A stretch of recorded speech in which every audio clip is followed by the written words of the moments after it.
Hello students, NB family में आप सभी का मोस्ट वेलकम। और आज हम बात करेंगे cell the unit of life के अपने लेक्चर नंबर 13 के बारे में।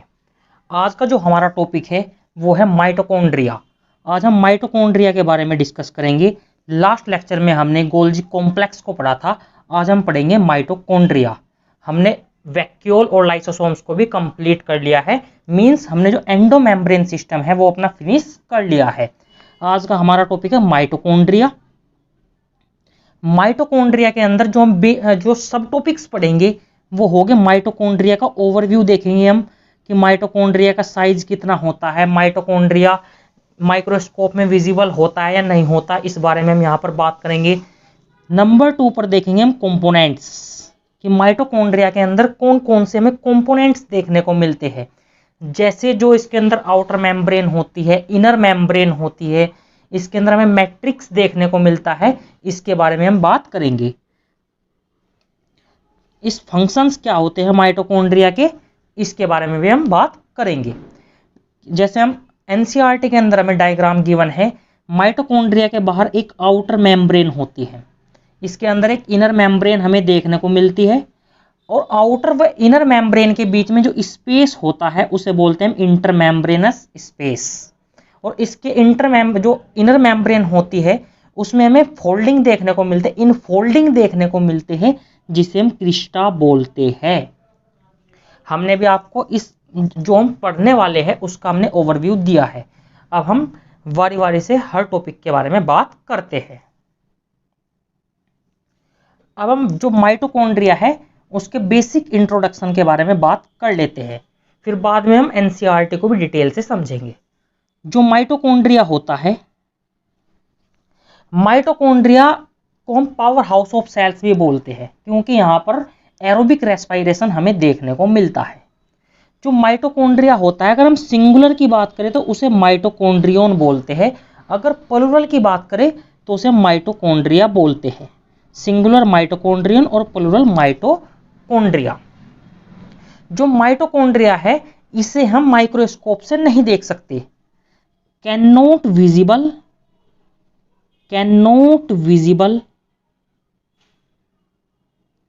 इन माइक्रोस्कोप। अगर हम डायरेक्ट माइक्रोस्कोप से देखने लगे तो हम इसको नहीं देख सकते। तो फिर हम इसको कैसे देख सकते हैं? इसके लिए हमें स्टेनिंग करना पड़ता है। It can not be visible without staining. इसको हमें स्टेन करना पड़ता है। हमने स्टेनिंग के बारे में समझ रखा है, स्टेनिंग क्या होता है, ग्राम पॉजिटिव ग्राम नेगेटिव, इसके बारे में इसमें जो भी हम स्टेनिंग इसमें करते हैं। जो माइटोकॉन्ड्रिया होता है वो क्या होता है, सभी सेल्स के अंदर वो प्रेजेंट होता है। यूकेरियोट सेल्स जो होते हैं उनके अंदर, जो यूकेरियोट ऑर्गेनिज्म होते हैं उनके अंदर हमें ये देखने को मिलता है। और जो इसकी शेप होती है, इसकी शेप कैसी होती है, शेप इसकी सिलेंड्रिकल होती है। कैसे होती है? सिलेंड्रिकल इसकी शेप होती है। इस डायग्राम की हेल्प से भी आप इसको समझ सकते हो कि जो माइटोकॉन्ड्रिया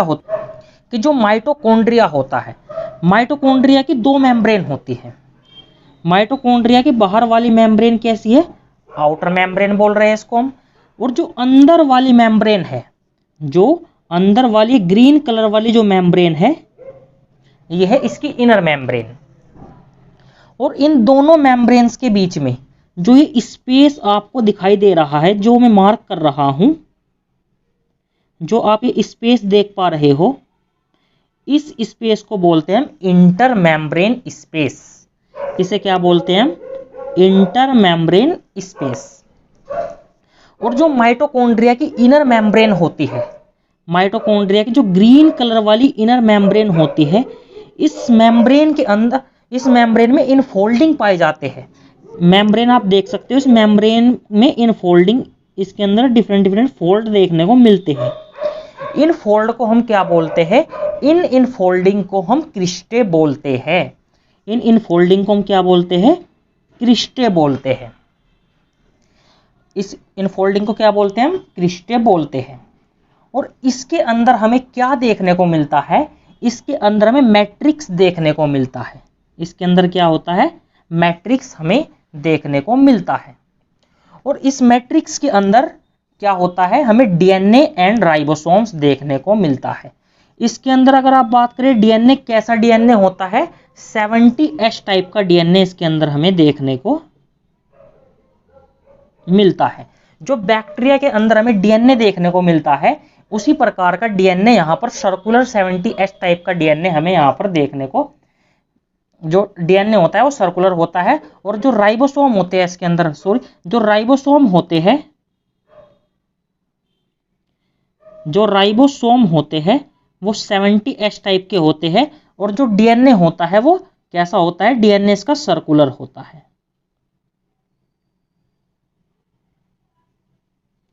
डीएनए कैसा होता है, इसका सर्कुलर डीएनए होता है। हमने क्या बताया आपको, इसके अंदर आउटर मेम्ब्रेन होती है और इनर मेम्ब्रेन होती है। इन दोनों के बीच का space inter membrane space. Inner membrane में इनफोल्डिंग देखने को मिलते हैं, जिसे क्या बोलते हैं हम, क्रिस्टे बोलते हैं। क्या बोलते हैं, क्रिस्टे। इसके अंदर हमें क्या देखने को मिलता है, मैट्रिक्स देखने को मिलता है। और इसके अंदर क्या क्या होता है, 70S टाइप के राइबोसोम होते हैं और क्या होता है, सर्कुलर डीएनए होता है। इसका मतलब अगर इसके अंदर राइबोसोम होता है तो ये अपनी प्रोटीन अपने आप फॉर्मेशन कर सकती है। प्रोटीन का फॉर्मेशन ये अपने आप कर सकती है राइबोसोम्स, तो आसानी से अपनी प्रोटीन भी ये बना सकती है। अब बात करते हैं हम कंपोनेंट्स के बारे में। जो माइटोकॉन्ड्रिया होता है उसमें हमें कैसे कंपोनेंट्स देखने को मिलते हैं। हमने भी आपको बताया कि इसके अंदर एक आउटर मेम्ब्रेन होती है और एक इनर मेम्ब्रेन होती है। जो आउटर मेम्ब्रेन होती है उसमें हमें पूरिन्स देखने को मिलते हैं। जैसे चैनल्स लगे होते हैं इसी तरह से पोरिन्स होते हैं जहां से मॉलिक्यूल्स पास कर सकते हैं। जो आउटर मेम्ब्रेन होती है, ये डायग्राम आप देख पा रहे हो, ये आउटर मेम्ब्रेन है और ये अंदर वाली इनर मेम्ब्रेन है। आउटर मेम्ब्रेन में पोरिन्स लगे होते हैं जिसमें मॉलिक्यूल्स पास करते हैं। Outer membrane contain porins. और जो इनर मेम्ब्रेन होती है, इनर मेम्ब्रेन के अंदर हमें इलेक्ट्रॉन ट्रांसपोर्ट के हमें एंजाइम्स देखने को मिलते हैं। इसका क्या मतलब है, जो अंदर वाली मेम्ब्रेन है जो इनफोल्ड हो रही है, अंदर वाली मेम्ब्रेन क्या हो रही है, इनफोल्ड जो हो रही है, इसमें क्या मिलते हैं हमें, इलेक्ट्रॉन ट्रांसपोर्ट के हमें एंजाइम देखने को मिलते हैं। क्या होता है, जो इसमें क्या होता है, जो एंजाइम होते हैं इसमें लिंक रिएक्शन, इससे रिलेटेड कौन सी रिएक्शंस होती है, लिंक रिएक्शंस के enzymes, link reaction, Krebs cycle. आप कहां पढ़ेंगे इन्हें, प्लांट फिजियोलॉजी में आप इनको डिटेल से पढ़ेंगे। और क्या होता है, लिंक रिएक्शन, फैट साइकिल्स, जो लिंक रिएक्शन, क्रैब साइकिल्स वगैरह हमें यहाँ पर जो इसमें एंजाइम्स हमें इसमें अंदर देखने को मिलते हैं। और जो इसकी अंदर वाली जो मेम्ब्रेन होती है उस पर हमें ऑक्सीसोम्स या अल्फा पार्टिकल्स देखने को मिलते हैं। ऑक्सीसोम्स या अल्फा पार्टिकल देखने को मिलते हैं। इनका क्या यूज होता है, ये एरोबिक रेस्पिरेशन में इंपॉर्टेंट रोल प्ले करते हैं। मींस ये एटीपी फॉर्मेशन में इंपॉर्टेंट रोल प्ले करते हैं।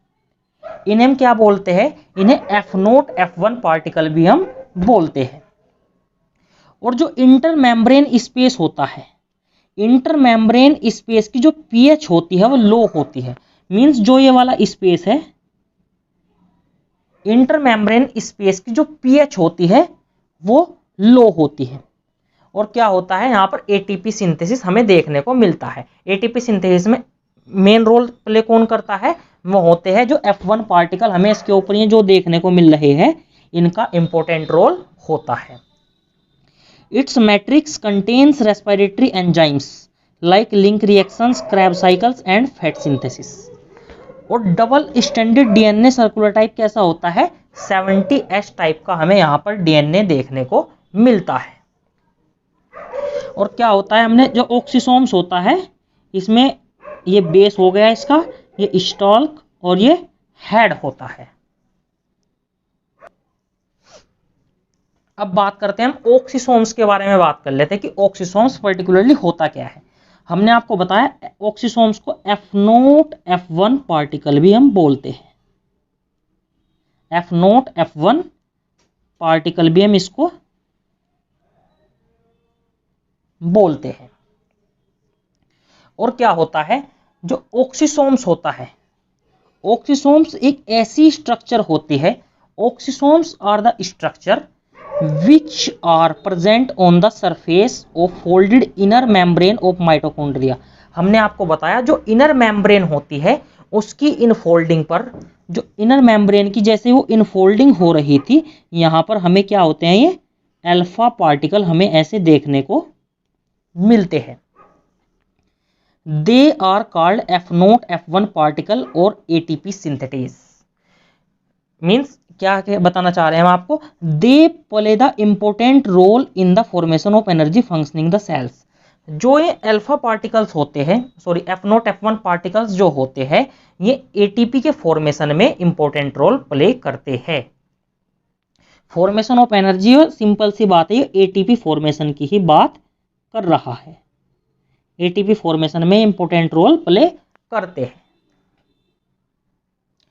अब बात कर लेते हैं हम फंक्शंस। जो माइटोकॉन्ड्रिया होता है उसके फंक्शंस क्या होते हैं। इसका जो मेन फंक्शन होता है वो क्या होता है, एरोबिक रेस्पिरेशन में, मींस ATP फॉर्मेशन में इसका इंपॉर्टेंट रोल होता है। Produce energy in the form of ATP, और एरोबिक रेस्पिरेशन में इसका इंपॉर्टेंट रोल होता है। इसलिए हम इसको क्या बोलते हैं, ये ATP का फॉर्मेशन यहाँ पर हमें मेनली प्रोड्यूस एनर्जी ATP की फॉर्म में हमें देखने को मिलती है, और सेल के अंदर, इसीलिए हम इसको power house of the cell भी बोलते हैं। Power house of the cell हम इसलिए इसको बोलते हैं। और जो इंपॉर्टेंट बात है कि जो माइटोकॉन्ड्रिया होता है वो डिवाइड करता है, डिवाइड बाय फिजन। वो फिजन के द्वारा, मींस जो विखंडन होता है उससे वो विभाजित करता है, डिवाइड करता है। आप यहां पर देख सकते हो जो माइटोकॉन्ड्रिया है ये क्या होता है, ग्रोथ करके दो हिस्सों में ब्रेक हो जाता है। तो इस तरीके से माइटोकॉन्ड्रिया ब्रेक करता है। माइटोकॉन्ड्रिया कैसे होता है, डिवाइड करता है फिजन से। हमने जो पढ़ा है, अब इसका जो NCERT पोर्शन है वो हम यहां पर डिस्कस कर लेते हैं। अब बात करते हैं हमने जो अभी तक पढ़ा है उसका NCERT पोर्शन हम डिस्कस करने जा रहे हैं। हम पढ़ रहे हैं माइटोकॉन्ड्रिया के बारे में। जो माइटोकॉन्ड्रिया है, माइटोकॉन्ड्रिया सिंगुलर को बोलते हैं mitochondrion. Unless specify stained are not easily visible under the microscope. हम बताना चाह रहे हैं कि हम जो माइटोकॉन्ड्रिया होता है उसे हम बिना माइक्रोस्कोप के नहीं देख सकते हैं। सॉरी, इसे हम जब तक स्टेन ना करें जब तक हम इसे नहीं देख सकते। डायरेक्टली अगर हम माइक्रोस्कोप लेकर चले जाए, सेल को देखने लगे, तो हम डायरेक्टली माइक्रोस्कोप के अंदर हम माइटोकॉन्ड्रिया को नहीं देख सकते जब तक कि हम उसे स्टेन ना करें। The number of mitochondria per cell is variable depending on the physiological activity of the cells. हम बताना चाह रहे हैं कि mitochondria cell to cell vary करता है, जिसकी फिजियोलॉजिकल एक्टिविटी के आधार पर इसका नंबर वेरी करता है। अगर हम बात करें, जैसे RBC की बात करें, अगर हम RBC की बात करें, ह्यूमन RBC के अंदर हमें माइटोकॉन्ड्रिया देखने को नहीं मिलते हैं, बल्कि जबकि जो फटीग वाली सेल होती है, लैक्टिक एसिड फर्मेंटेशन में जिनका यूज होता है, उनके नंबर, इनका माइटोकॉन्ड्रिया का नंबर वहां पर हाई होता है। In term of shape and size also considerable degree of variability is observe. Shape and size के आधार पर भी हमें इनमें डिग्री ऑफ वेरिएबिलिटी हमें देखने को मिलती है। Typically it's a sausage shape और cylindrical, having a diameter of 0.2 to 1 micrometre, average 0.5 and length 1 से 4.1 माइक्रोमीटर होती है। इसका क्या मतलब है, किस तरीके की लेंथ के बारे में बात कर रहा है।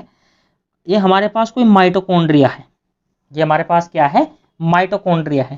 तो जो इसकी ये वाली लेंथ है, ये इस वाली लेंथ की बात कर रहा है, ये होती है 1 to 4.1 माइक्रोमीटर। ये लेंथ इतनी होती है इसकी। और जो इसकी ये डायमीटर, ये वाला इसका होता है डायमीटर। इसका डायमीटर कितना होता है, वो होता है 0.2 से लेकर के 0.2 से 1 माइक्रोमीटर इसका डायमीटर होता है। Each mitochondria is A double membrane bound structure. Mitochondria क्या होता है? एक डबल मेम्ब्रेन बाउंड स्ट्रक्चर होती है with the outer membrane and inner membrane inside.